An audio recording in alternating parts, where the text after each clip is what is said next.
احوال کا بدلتے رہنا اور اختلاف احوال بدلتے رہتے ہیں. یہاں میں ایک ہلکا سا ہنٹ اور اشارہ دے دوں دیکھنے والے ہمارے دوستوں کو، ناظرین کو، کہ اس لیے کہا گیا کہ صوفی پہ اعتراض نہ کرو. کیوں؟ کیونکہ وہ صاحب حال پہ اعتراض اس لیے نہ کرو کہ اس کے حوال بدلتے رہتے ہیں. اگر آج وہ ایک حالت میں ہے تو کل وہ کسی دوسری حالت میں ہوگا. تو تم آج والی پہ اعتراض کر بیٹھے، کل وہ تبدیل ہو گئی ہوگی. اس لیے جب وہ اپنے اوپر وارد کسی حال پر ٹھہرا ہوا نہیں ہے تو آپ اپنے اعتراض پہ کیوں ٹھہر کے اور اس وعید کی زد میں آ رہے ہیں کہ من عاد لی ولیا فقد آذنتہ للحرب، جس نے میرے دوست کے ساتھ بغض کا، دشمنی کا، عداوت کا اظہار کیا، اس نے میرے ساتھ جنگ کی. اچھا، اس کے ساتھ ہی مقتدائے قوم جی اور مرجع خواص و عوام، یہ دونوں الگ الگ، یعنی مظاہر الفاظ کا انتخاب الگ الگ ہے، لیکن مرکزیت جی جس کی طرف آپ نے ابتدا میں اشارہ فرمایا، حضرت ابو حامد احمد رحمۃ اللہ تعالیٰ علیہ، یعنی مقبول خاص و عام تھے آپ. جی بعض بزرگ ہوتے ہیں خواص میں ہی مقبول ہوتے ہیں، جیسے پیچھے ہم نے بعض بزرگوں کا ذکر کیا، لیکن ان کا کمال یہ تھا کہ خواص میں بھی مقبول و محبوب اور عوام میں بھی مرجع خلائق تھے. یعنی لوگ ان کی طرف رجوع کرتے تھے، یہاں تک کہ آپ کے مزار جب بن گیا تو اس کے بعد بھی اور آج بھی بلخ میں جہاں آپ کا مزار ہے مرجع خلائق ہے. تبرک کے لیے لوگ وہاں دعا کے لیے آتے ہیں، منتیں مرادیں مانتے ہیں، اور خاص طور پہ اولاد کے حصول کے لیے آپ کے مزار کو مجرب مانا جاتا. اور خصوصی اوصاف میں حضور فیض عالم داتا گنج بخش رحمۃ اللہ علیہ نے جو ایک انفرادیت ذکر کی ہے وہ یہ کہ آپ کا طریقہ ملامتیہ تھا اور لباس ہمیشہ سپاہی آنا تھا.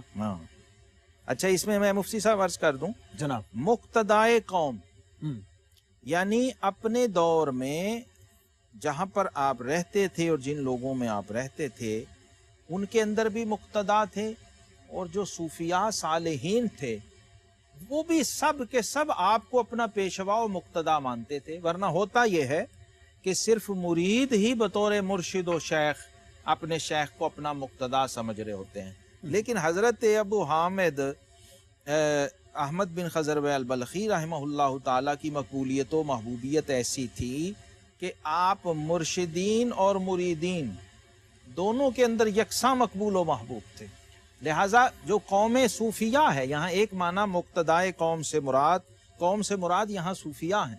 جی، تمام سالکین و صوفیاء کے مقتدا تھے اپنے زمانے میں، پورے بلخ میں، بلخ سے لے کر خراسان تک. خراسان سے آپ کا ایک تعلق یوں بھی ہو گیا کہ آپ کے سسرال ہو گئے خراسان، جس کا ذکر آگے آئے گا آپ کی اہلیہ محترمہ کے تذکرے میں.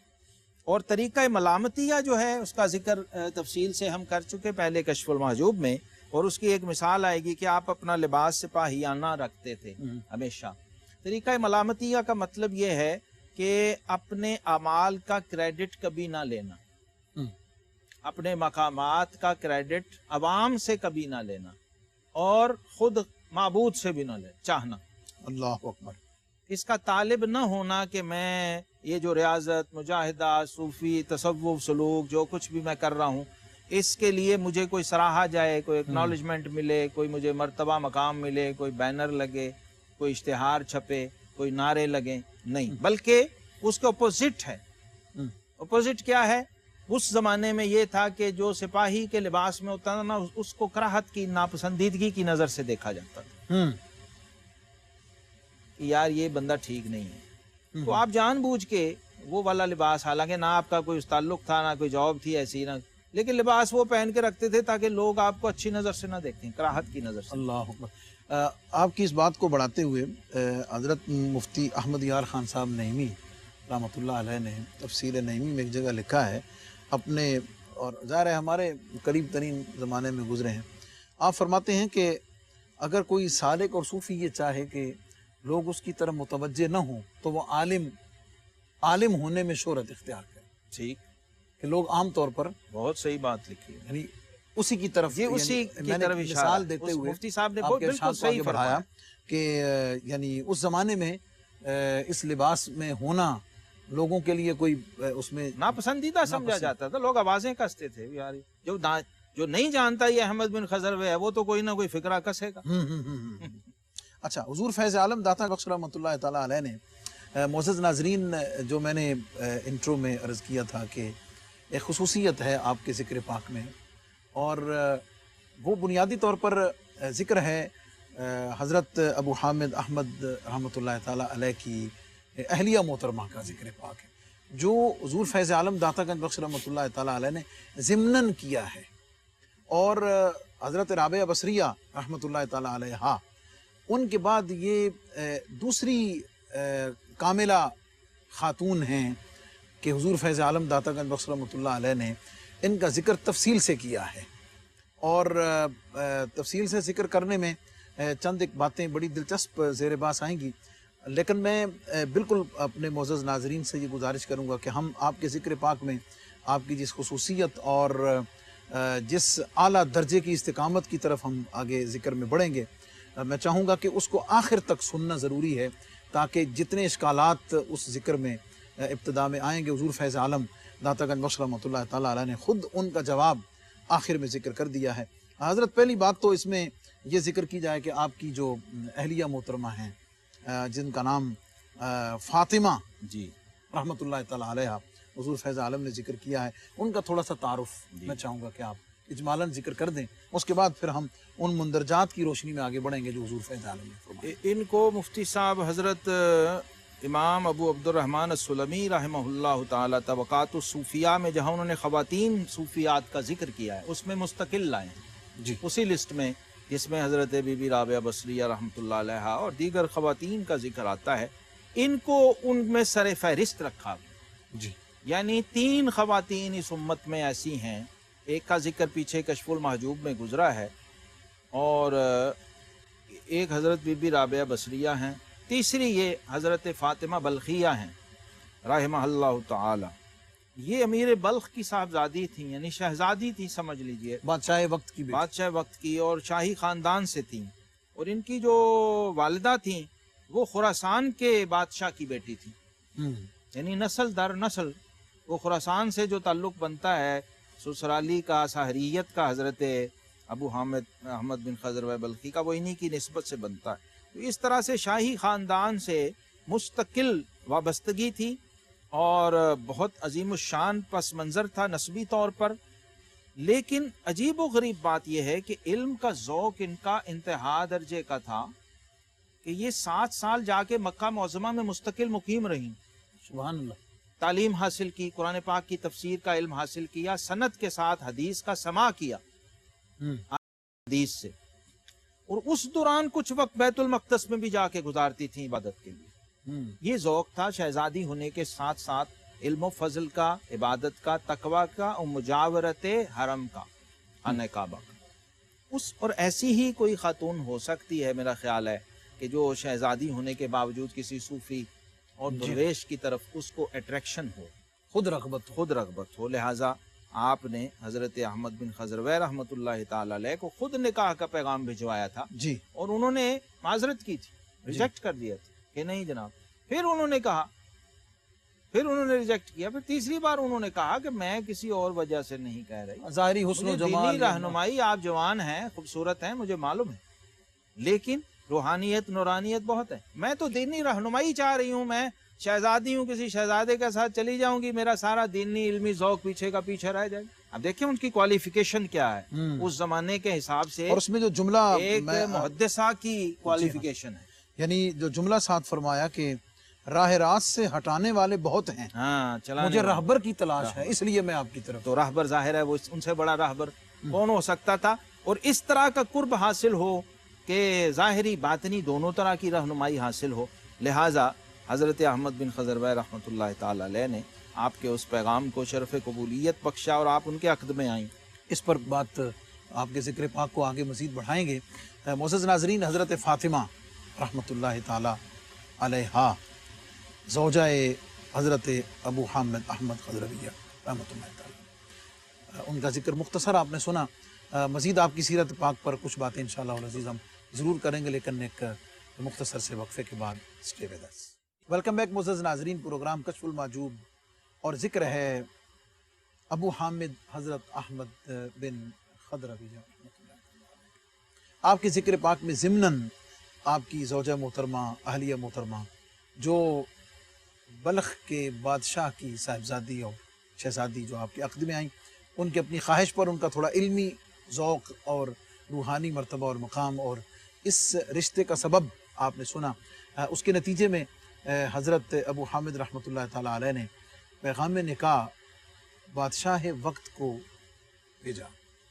اب حضور فیض عالم داتا گنج بخش رحمۃ اللہ علیہ فرماتے ہیں کہ امیر بلخ نے ایک مرد خدا اور عارف کامل سے اپنی صاحبزادی کو نامزد کرنا اپنے لیے عین سعادت جانا اور فوراً رشتہ کر دیا۔ اب یہ بھی اس دور کے اندر ایک میں سمجھتا ہوں خیر کی اور برکت کی بات تھی کہ جو لوگ اہل سلطنت تھے، اہل حکومت تھے، وہ اہل حال اولیاء اور عرفاء صلحاء کے ساتھ رشتہ داری کو اپنے لیے سعادت سمجھتے ہیں۔ حضرت بڑی ایک نادر سی چیز ہے یہ آج کے، اب تو بہت ہی سمجھے ناپید ہے، بلکہ نادر سی اب چیز تو ناپید ہے، اب تو اس کو عیب سمجھا جائے گا۔ ہاں اس زمانے میں یہ مفتی صاحب 10ویں صدی ہجری تک یہ روایت آئی ہے۔ یہ ہمارے لاہور میں انجینئرنگ یونیورسٹی میں آرام فرما ہے حضرت خواجہ سید خامد محمود المعروفی شاہ رحمۃ اللہ تعالی، شاہ نقشبند کی اولاد ہیں، جی جی، جو مغل شہزادیاں ہیں وہ آپ کے بیٹوں کے ساتھ بیاہی ہوئی تھی، اور اورنگزیب جو ہیں اپنے ظہیر الدین بابر سے لے کر اور ان کی آگے اولاد تک، جہانگیر تک، آپ کے خانوادے کے ساتھ ان کی عقیدت اور محبت کا اظہار وراثت میں ملا، اور اس کا آخری حد یہ تھی کہ انہوں نے اپنی صاحبزادیوں، اپنی شہزادیوں کی شادیاں آپ کے شہزادوں کے ساتھ، جو علمی اور روحانی شہزادے تھے، ان کے ساتھ کرنے کو سعادت جانا۔ اور یہاں تک انہوں نے کہہ رکھا تھا کہ حضرت اگر تشریف لائیں تو ہماری حرم سرا میں کوئی پابندی نہیں، آپ جب چاہیں جہاں چاہیں تشریف لا سکتے ہیں۔ اتنا اعزاز و اکرام تھا بزرگان دین کا، اور جب تک یہ رہا ہے اللہ تعالیٰ نے مسلمانوں کو عروج اور عظمت بھی عطا فرمائی ہے۔ اور میں نے ایک تاریخ کے طالب علم ہونے کے ناطے میں یہ سمجھا ہوں کہ جب تک سلاطین اسلام اور حکمرانان اسلام جو ہیں یہ درویشوں فقیروں کے در سے وابستہ رہے ہیں، اللہ تعالیٰ نے ان کو عزت دی ہے، اور جب انہوں نے اللہ کے فقیروں کو، درویشوں کو چھوڑا ہے تو یہ رسوا ہوئے۔ یہ روایت تو آج بھی میں سمجھتا ہوں اس کو برقرار رکھنا چاہیے۔ سلطان صلاح الدین ایوبی اور محمود غزنوی سے لے کے اور سلطان اورنگزیب عالمگیر رحمۃ اللہ علیہ تک یہ روایت زندہ رہی ہے۔ سبحان اللہ۔ حضور فیض عالم داتا گنج بخش رحمۃ اللہ تعالیٰ علیہ نے اس شادی کے ہو جانے کے بعد حضرت فاطمہ رحمۃ اللہ تعالیٰ علیہ ان کے معمولات میں ذکر یہ فرمایا ہے کہ آپ نے حضرت ابو حامد کے گھر میں پہنچتے ہی اپنے دنیاوی مشاغل تمام کے تمام ترک فرما دیے، گوشہ نشین ہو گئیں، اور خلوت خانہ خاص میں بس صرف حضرت احمد اور حضرت فاطمہ ہی رہتے تھے۔ اب یہ کیا تھا؟ یہ اتنے سے لفظ سے سمجھ نہیں آئی، یعنی جس مقصد کے لیے شادی کی تھی اس کی تکمیل میں لگ گئیں۔ جی جی کہ حضور مجھے سلوک اور منازل سلوک طے کروائیے۔ مفتی صاحب یہاں میں عرض کر دوں، حضور غوث پاک سیدنا شیخ عبد القادر جیلانی رضی اللہ عنہ کی والدہ ماجدہ کا اسم گرامی بھی فاطمہ تھا۔ فاطمہ جی ہاں۔ اور جب شادی ہوئی ان کی تو پہلے 3 دن 3 راتیں تینوں میاں بیوی مصلی پہ رہے، غوث پاک کے والدین۔ اور سیدنا عمر بن عبدالعزیز رحمۃ اللہ کی اہلیہ محترمہ جو ہے ان کا نام بھی غالباً فاطمہ ہی تھا، وہ بھی شہزادی تھی بنو امیہ کی۔ جی جب آپ نے خلافت سنبھالی تو آپ نے فرمایا اگر آپ چاہیں تو آپ جا سکتی ہیں، کیونکہ اب روز نیا جوڑا بدلنے کے لیے میں نہیں دے سکتا، ایک ہی جوڑے میں گزارا۔ انہوں نے کہا مجھے آپ کا ساتھ چاہیے چاہے ایک جوڑے میں ہی۔ یہ وہ روایت ہے الحمدللہ مسلمانوں میں رہی، اور ایسے لوگ ہمیشہ رہے ہیں جنہوں نے اس روایت کو زندہ، اس بی بی نے بھی دنیا کو ترک کیا اور امہات المومنین کی اس سنت کو لیا جس میں اللہ تبارک و تعالیٰ نے فرمایا تھا کہ چاہو تو دنیا کی نعمتیں لے لو، چاہے تو اللہ اور اس کے رسول کو لے لو۔ انہوں نے کہا ہمیں اللہ اور اس کے رسول سے۔ ان بیویوں نے اللہ اور اس کے رسول کو اصل میں چنا، اس واسطے سے، اس وسیلے سے کہ یہ اللہ کا دوست، اللہ کا ولی تو ظاہر ہے اللہ رسول کے رستے اور طریقے پہ ہے، اس کے پاس تو اور کچھ ہے ہی نہیں۔ انہوں نے، ان بیویوں نے چونکہ اہل ولایت تھیں، اہل روحانیت و معرفت تھیں، اور ان کے پاس دینی شعور تھا، لہٰذا اپنی ترجیحات کو، اپنی پرائرٹیز کو اس کے مطابق سیٹ کر لیا۔ اب یہاں تک نوبت آ گئی کہ یہاں تو لکھا ہے کہ حضرت بایزید بستامی رضی اللہ عنہ کی زیارت کا شوق ہوا حضرت احمد بن خضروی رحمۃ اللہ. اب یہ وہ زمانہ ہے جس میں بستام میں بایزید بستامی رحمۃ اللہ جلوہ افروز ہیں. اور ایک روایت میں ہے کہ حضرت فاطمہ بلخیہ نشا پوریہ رحمۃ اللہ علیہ انہوں نے فرمائش کی کہ حضرت بایزید بستامی کی زیارت کرنی چاہیے. اچھا، میں چاہوں گا کہ یہ جو زیارت کے لیے جانا ہے حضرت بایزید بستامی رحمۃ اللہ علیہ کی خدمت میں حضرت فاطمہ بلخیہ کے یعنی دونوں حضرت ابو حامد رحمۃ اللہ تعالیٰ علیہ کا اور آپ دونوں کا اکٹھا جانا، میں چاہوں گا کہ تسلسل کے ساتھ سب سے پہلے اس حاضری اور اس کیفیت اور وہ سارا جو ہے نا وہ آپ بیان فرما دیں بالکل، تاکہ ہمارے ناظرین کو وہ پورا چیز سمجھنے میں آسانی جی بالکل صحیح. اب وہ جب شوق پیدا ہوا تو سفر کیا، اور اس کی وجہ یہ تھی کہ حضرت بایزید بستامی کا حضرت احمد بن خضروی سے بہت قریبی تعلق تھا محبت کا. ورنہ بایزید بستامی رحمۃ اللہ تعالی اس طرح لوگوں سے ملتے نہیں تھے کہ کوئی اہتمام سے جا رہا ہے اور وہ آگے تیار بیٹھے ہوں. یہ ان کی روٹین نہیں تھی. ان سے چونکہ تعلق تھا تو انہوں نے کہا کہ ہاں چلتے ہیں اور وہ ہمیں ملیں گے بھی. اب وہاں پر ملاقات کے لیے جب پہنچے تو حضرت فاطمہ رحمۃ اللہ تعالی علیہ جب دونوں پہنچ گئے تو آپ نے اپنا نقاب، چہرے پہ جو نقاب تھا پردے میں تھی، وہ ہٹا دیے حضرت بایزید کی خدمت میں پہنچ کر جی. اور گفتگو جاری ہوئی. آپ چونکہ صاحب علم و فضل تھیں، کانفیڈنس تھا، شہزادی تھیں، تو گفتگو جیسے صوفی آپس میں احوال پہ معارف پہ کرتے تھے، انہوں نے بھی کسی موضوع پہ گفتگو چھیڑ دی. اب یہ جو منظر تھا بطور شوہر حضرت احمد بن خضروی رحمۃ اللہ کو کھٹکا جی. انہیں تعجب ہوا کہ غیرت زوجیت، یہ بی بی نے یہ کیا حرکت کی ہے. وہ غیرت زوجیت جو تھی وہ جوش میں آئی. فرمانے لگے فاطمہ یہ کیا بے حجابی ہے، یہ جس بے حجابی سے تم باتیں کر رہی ہو اس کی وجہ پہلے بیان مجھے بھی پتہ ہونی چاہیے، بتاؤ کیا وجہ ہے. تو حضرت فاطمہ رحمۃ اللہ تعالی علیہ یہاں ان کا مقام کھل رہا ہے. اور صاحب کشف المحجوب کے ان کے ذکر کو خاصیت سے لانے کی مجھے تو ایک وجہ یہ بھی لگتی ہے کہ خواتین پر یہ کھلے کہ اللہ نے اگر آپ کو عورت بنایا ہے اور روحانیت کی مردانگی آپ کو عطا فرما دی ہے، سبحان اللہ، تو پھر بایزید بستامی بھی سامنے بیٹھے ہوں تو آپ اپنے مقامات اور اپنے کمالات کے ساتھ ان سے گفتگو کر سکتی ہیں. شاید اسی طرف اشارہ ہے حضرت بایزید بستامی کا کہ جو چاہے کہ کسی مرد کو عورت کے لباس میں مخفی دیکھے تو فاطمہ بلخیہ کو دیکھے. اور حضرت ذنون مصری رحمۃ اللہ تعالی علیہ سے کسی نے پوچھا تھا نا جی کہ آپ نے جن اہل کمال کو آج تک دیکھا ہے ذرا ان کا ذکر کریں. فرمایا ایک مرد اور ایک عورت کو دیکھا ہے، اور وہ جو ایک عورت تھی آپ نے فرمایا وہ فاطمہ نشاپوریہ تھی. ذنون مصری سے خراج لینا چھوٹی سی بات نہیں ہے، یحییٰ بن معاذ الرازی سے خراج لینا چھوٹی سی بات نہیں ہے. تو آپ نے فرمایا، اب دیکھیے جواب اور ان کی معرفت دیکھیے. فرمایا احمد تم محرم طبیعت ہو اور بایزید محرم طریقت. تم محرم طبیعت ہو یعنی جنسی تعلق کی وجہ سے، مادی تعلق کی وجہ سے، اور بایزید باطنی اور روحانی محرمیت رکھتے ہیں. تمہارے ذریعے میری آتش حرص و ہوا کا علاج ہوتا ہے اور ان کے ذریعے خدا رسی ہوتی ہے. اور اس کی دلیل یہ ہے کہ بایزید مجھ سے بے نیاز ہے. یعنی بایزید کو گفتگو کرتے ہوئے یہ پتہ ہی نہیں کہ میں مرد سے گفتگو کر رہا ہوں. اور یہ اصل ہے لبے لبے.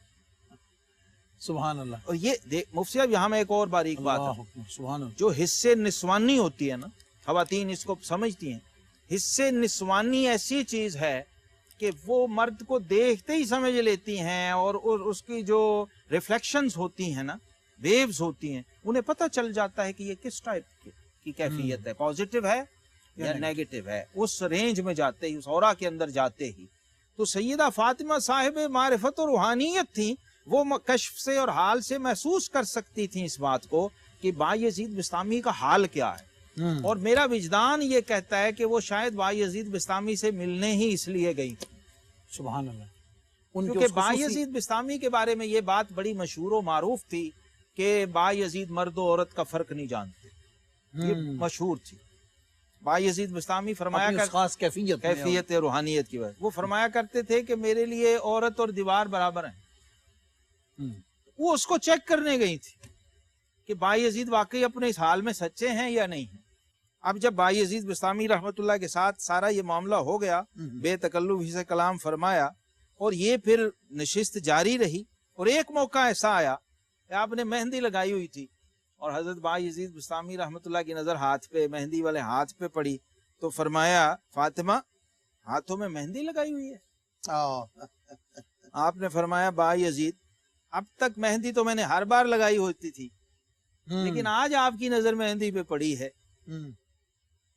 اب میرا آپ کے ساتھ رابطہ بے حجاب جو تھا وہ اب ختم ہو گیا۔ کیوں؟ کیونکہ اب تمہاری نظر مجھ پر پڑنے لگی، اب آپ سے بے حجابی حرام ہو گئی، حجاب پھر دوبارہ سبحان۔ یہ ایک حال ہے، یہ ایک کیفیت ہے جس میں سے یہ دونوں بزرگ گزرے ہیں، دونوں صاحب حال بزرگ گزرے ہیں، اور سیدہ فاطمہ بلخیہ کی کسوٹی پر بایزید بستامی کا حال پرکھا گیا کہ اکثر اس کیفیت میں رہتے تھے، کبھی کبھی اس سے باہر آتے تھے۔ اب وہ جو کبھی کبھی باہر آنا تھا اس کا اظہار ہوا اس بی بی کے ہاتھ پہ لگی ہوئی مہندی سے، لہٰذا جب نظر پڑی، ظاہر ہے بشر انسان تھے، اس حال سے باہر آئے اور نظر پڑی، وہ ایک غیر معمولی چیز تھی، پہلے تو پتہ ہی نہیں تھا مہندی ہے، ہاتھ ہے کہ نہیں ہے، عورت ہے کہ مرد ہے۔ اب جب وہ مہندی کی اٹریکشن محسوس ہوئی اور کہا فاطمہ مہندی لگا رکھی ہے، تو وہ فوراً الرٹ ہو گئی، وہ جو ان کی حصے نسوانی تھی وہ فوراً الرٹ ہو گئی کہ اب یہ اپنے احوال سے نکل گئے ہیں، جن احوال کی وجہ سے حاضری ہوئی تھی، اب اس سے باہر آ گئے، اب ان کی نظر میرے ظاہر پہ جانے لگی ہے، ان کا جناب اب حجاب، میرے خیال میں اس میں حجابی ختم ہو گئی، اب حجاب لازم ہو گیا۔ یہ ہیں وہ معاملات، بہت باریک بات ہے یہ مفتی صاحب، اس پر لفظوں میں اب کم گفتگو ہو سکتی ہے، بڑی تربیت والی، ہاں تربیت، بہت باریک بات ہے، اور یہ اصل میں اہل حال ہی کے لیے ہے کہ وہ اپنے احوال کو بھی پرکھتے رہیں۔ حضرت وقت بالکل اختتامی لمحات ہیں، اور انشاءاللہ ہمارا اگلا پروگرام آپ کی انشاءاللہ ذکر پاک پر ہوگا، اور ہم یہیں سے اس کو جاری رکھیں گے، اور اس پر چند ایک چیزیں میں چاہوں گا انشاءاللہ اگلے پروگرام میں ہم ڈسکس کریں گے، اور یعنی دو پہلو ہوں گے، ایک تو یعنی اس کو بنیاد بنا کر کسی طرح کے بھی فسق و فجور کا رستہ نہ کھولا جائے، جو لوگ اہل حال نہیں ہیں، ہاں خالی از حال ہیں اور بے حال ہیں، وہ اس سے جواز نکال کے اگر کوئی غلط راستہ اختیار کریں تو وہ کتنا بڑا گناہ اور خطرناک روش ہے۔ اور ان پاک ہستیوں کے جو کیفیات اور جذبات ہیں اور وہ روحانی غلبہ، بے شک ان کو سمجھنا ہمارے لیے کتنا ضروری ہے، ہمارے لیے کتنا ضروری ہے۔ اب مفتی صاحب صرف ایک بات آخر میں عرض کروں، میں اس بی بی کے کمال کے حوالے سے اگر آپ کی اجازت ہو تو ہم اس ذکر کو اسی پیک پر چھوڑتے ہیں، ٹھیک ہے جناب، تاکہ ہمارے معزز ناظرین جو ہیں ان کا اشتیاق، اور خاص طور پر ہماری ماؤں بہنوں بیٹیوں مستورات کا جو اس میں حضرت فاطمہ بلخیہ نیشا پوریہ رحمۃ اللہ تعالیٰ علیہ کے ذکر پاک میں جو خصوصیت سے آپ کے احوال کا ذکر ہوا ہے، اس کو وہ اس کا انتظار رکھیں، اس کو سن سکیں، اور آپ کی شخصیت کے جو مزید روحانی پہلو ہیں ان پر بات ہو سکے۔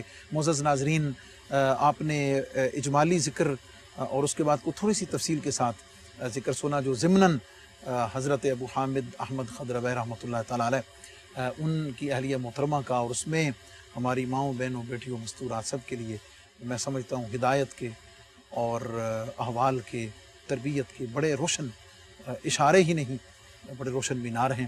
معزز ناظرین، اس کے ساتھ ہی اپنے میزبان محمد رمضان سالوی کو اجازت دیجیے، بہت بہت شکریہ جناب کا۔ معزز ناظرین، اسی پروگرام کو آگے جاری رکھتے ہوئے اسی ذکر پاک کے ساتھ انشاءاللہ آپ کی خدمت میں دوبارہ حاضر ہوں گے۔ اپنا اپنوں کا دائیں بائیں سب کا بہت خیال رکھیں، کیونکہ اسی میں ہم سب کی بھلائی ہے۔ السلام علیکم ورحمۃ اللہ وبرکاتہ۔